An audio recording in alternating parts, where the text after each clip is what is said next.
Hello बच्चों, मैं हूं एमडी सर। आपका अपने यूट्यूब चैनल एसएस एकेडमी में हार्दिक स्वागत है।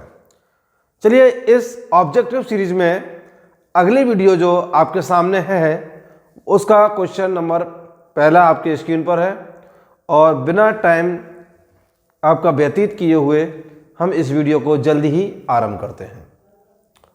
तो पहला प्रश्न आपकी स्क्रीन पर है बच्चों, शुष्क बर्फ है। शुष्क बर्फ किसे कहते हैं? यानी शुष्क बर्फ जो होता है ठोस कार्बन डाइऑक्साइड को कहते हैं। ठोस कार्बन डाइऑक्साइड को शुष्क बर्फ के नाम से जाना जाता है।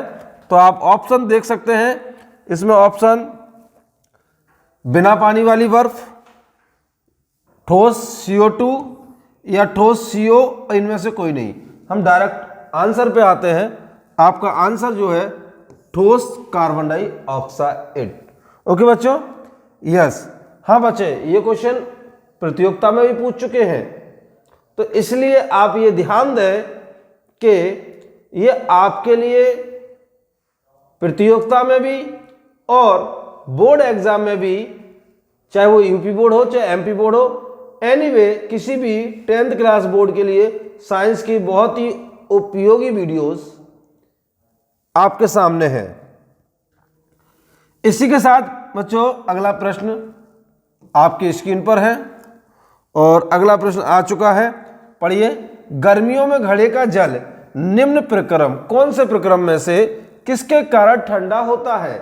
यानी रीजन जानना चाहते हैं कि गर्मियों में घड़े का जो जल होता है वो किस प्रकार ठंडा होता है, किस नियम पर आधारित है? बच्चों, वो होता है आपका बाष्पीकरण के कारण, यानी हम कह सकते हैं बाष्पन।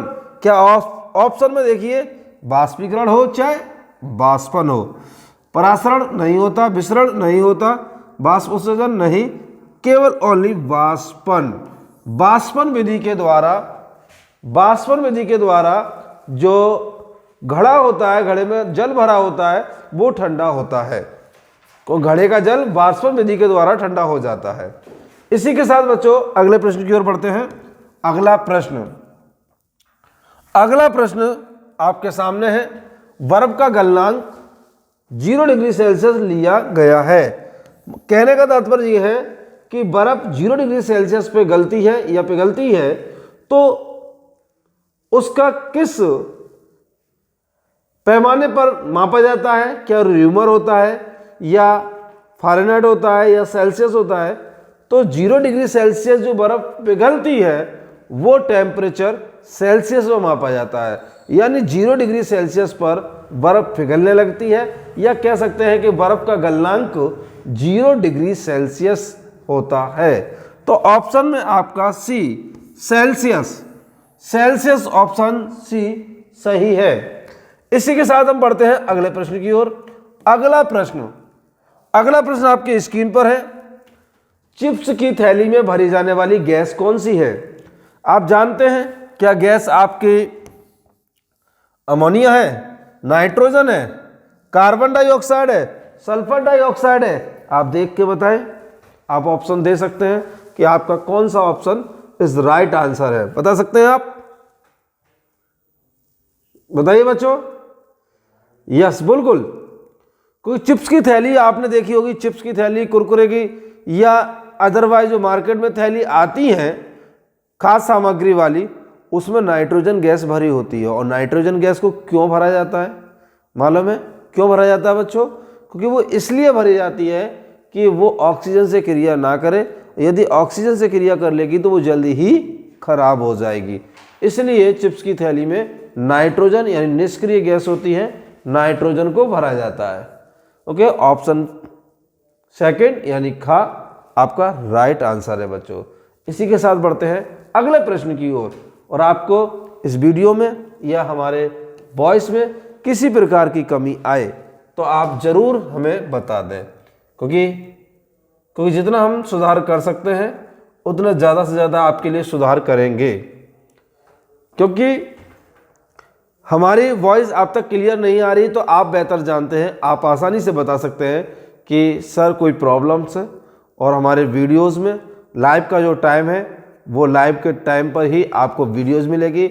यदि आपको 10th क्लास की वीडियोस 8 बजे है तो आपको 8 बजे मिलेगी। ओके, जो भी टाइम होगा वो एक निश्चित कर दिया जाता है और निश्चित टाइम पर ही आपको वीडियो मिलेगी। कभी कभार नेट इशू आ जाए या नेटवर्क इशू आ जाए तो आगे पीछे हो सकता है, अन्यथा आपको जो एक्चुअल टाइम है उसी टाइम पर आपको वीडियोस मिलेंगी।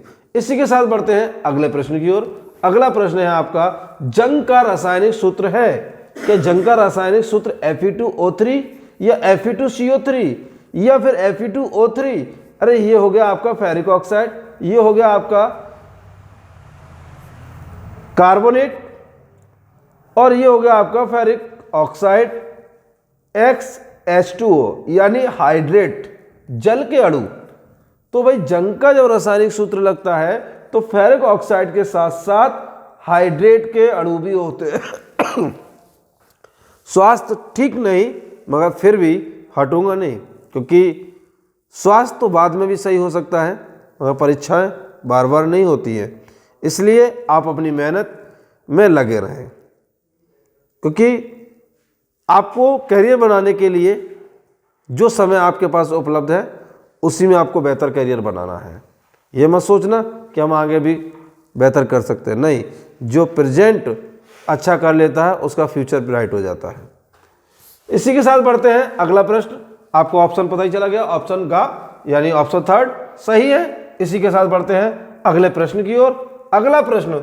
अगला प्रश्न आपकी स्क्रीन पर आ चुका है। लेड नाइट्रेट का रासायनिक सूत्र क्या है?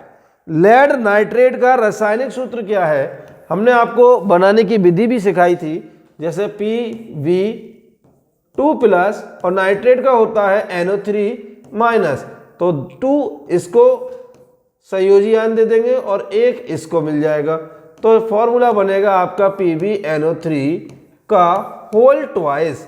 आप देख सकते हैं कौन सा आपका राइट है, या सेकंड PbNO3 का होल ट्वाइस यानी लेड नाइट्रेट का करेक्ट फॉर्मूला है। ओके बच्चों, यस, कम समय में ज़्यादा मार्किंग करना, यही मेन उद्देश्य होना चाहिए। इसी के साथ बढ़ते हैं अगले प्रश्न की ओर। अगला प्रश्न आपकी स्क्रीन पर है, हाइड्रोजन की परमाणु त्रिज्या कितनी होती है? भाई हाइड्रोजन की परमाणु त्रिज्या जो है वो 10⁻⁻10 मीटर होती है। कितनी होती है बच्चों? 10⁻⁻10 मीटर। आप देख सकते हैं 10⁻⁻10 मीटर है। ओके बच्चों, इसी के साथ मैं अगले प्रश्न की ओर बढ़ता हूं। अगला प्रश्न अगला प्रश्न 8वां, 1 nm मीटर बराबर होता है। 1 nm मीटर क्या होता है बच्चों? 1 nm मीटर का मतलब होता है 10⁻⁻9। 10⁻�9। n का मतलब होता है नैनोमीटर, nm का मतलब नैनोमीटर, और 1 नैनोमीटर जो होता है वो 10⁻⁹ मीटर के बराबर होता है। तो इसका मतलब ऑप्शन कौन सा है? ऑप्शन ग इज राइट आंसर है बच्चों, ऑप्शन ग इज राइट आंसर है। चलिए इसी के साथ बढ़ते हैं अगले प्रश्न की ओर। अगला प्रश्न आपकी स्क्रीन पर है, जल का जीवाणु रहित बनाने के लिए, यानी जल का मतलब नहीं होता जल को, है ना, क्या जल को जीवाणु रहित बनाने के लिए उपयोगी पदार्थ क्या है? उपयोगी पदार्थ जल को जीवाणु रहित बनाने के लिए बच्चों क्लोरीन भी होती है, ब्लीचिंग पाउडर यानी व्यंजक सूड़ भी, मगर आपका सही सटीक आंसर जो इसमें होगा वो आपका होगा फिटकरी। क्या होगा? फिटकरी। फिटकरी जीवाणुओं को, बैक्टीरिया को आसानी से मार देता है, इसलिए जीवाणु के लिए आवश्यक जो पदार्थ है, उपयोगी पदार्थ है, वो आपकी फिटकरी है, और फिटकरी इज आपका राइट आंसर होगा बच्चों। इसी के साथ बढ़ते हैं अगले प्रश्न की ओर। अगला प्रश्न आपकी स्क्रीन पर क्षारक के साथ यानी क्षारक का मतलब हो गया साबुन, सर्फ, और जब हम हल्दी लगे कपड़े को धोते हैं तो उसका रंग कैसा होता है?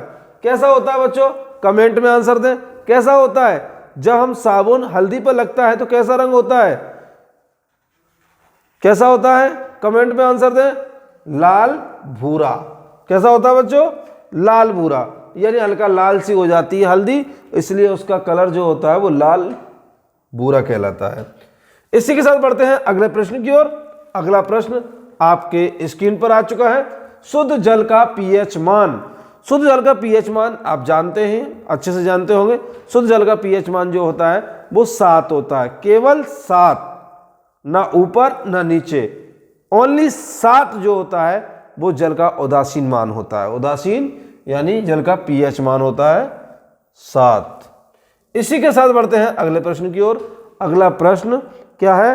वायुयान के टायरों में कौन सी गैस भरी होती है? क्या नाइट्रोजन होती है, क्या ऑक्सीजन होती है, या हीलियम होती है, या कार्बन डाइऑक्साइड होती है? ये आप कमेंट में बताएं। जल्द से जल्द पहले कमेंट दें, देखें किसका कितना सही होता है। यस बिल्कुल राहुल जी, बिल्कुल आप देख के तो आंसर दीजिए ना। अब देखते हैं कि कौन सा आंसर सही है। देखो नाइट्रोजन भर सकते हैं क्योंकि निष्क्रिय है, मगर नाइट्रोजन में एक चीज़ होती है कि नाइट्रोजन गैस गतिज ऊर्जा जल्दी उत्पन्न करता है, तो इसलिए उसको उचित नहीं रहता वायुयान के लिए। और आपको निष्क्रिय गैसों में सबसे बेस्ट गैस जो है वो हीलियम है। क्या है? हीलियम। तो वायुयान के टायरों में जो भरी जाती है वो हीलियम ही भरी जाती है। ओके बच्चों, इसी के साथ बढ़ते हैं अगले प्रश्न की ओर। अगला प्रश्न नाभिकीय रिएक्टर में ईंधन के रूप में किसका प्रयोग करते हैं? नाभिकीय रिएक्टर यानी परमाणु भट्टी जो होती है, तो उसमें ईंधन के रूप में क्या डाला जाता है? क्या यूरेनियम है, क्या रेडियम है, क्या थोरियम है, या ये सभी तीनों डाल सकते हैं? नहीं, क्योंकि यूरेनियम का एक पार्ट होता है, यानी यूरेनियम समस्थानिक कह सकते हैं कि यूरेनियम एक समस्थानिक होता है, और जिसमें समस्थानिक में 92 यूरेनियम 235 भी होता है और 92 यूरेनियम 238, 236। इसी प्रकार आपका यूरेनियम एक रेडियो एक्टिव पदार्थ भी होता है। क्या होता है? रेडियो एक्टिव पदार्थ। और रेडियो एक्टिव पदार्थ को हम ईंधन के रूप में उपयोग करते हैं, तो इसलिए मैं कह सकता हूं कि इसका ऑप्शन यूरेनियम ही करेक्ट है। रेडियम नहीं हो सकता, क्योंकि रेडियम आपने देखा होगा कि सड़कों वगैरह पर जो लाइटें चमकती हैं वो रेडियम के कारण चमकती हैं, तो इसलिए इसका ऑप्शन सही आंसर है जो वो यूरेनियम है। इसी के साथ बढ़ते हैं अगले प्रश्न की ओर। अगला प्रश्न चलो कोई बात नहीं, देखते हैं।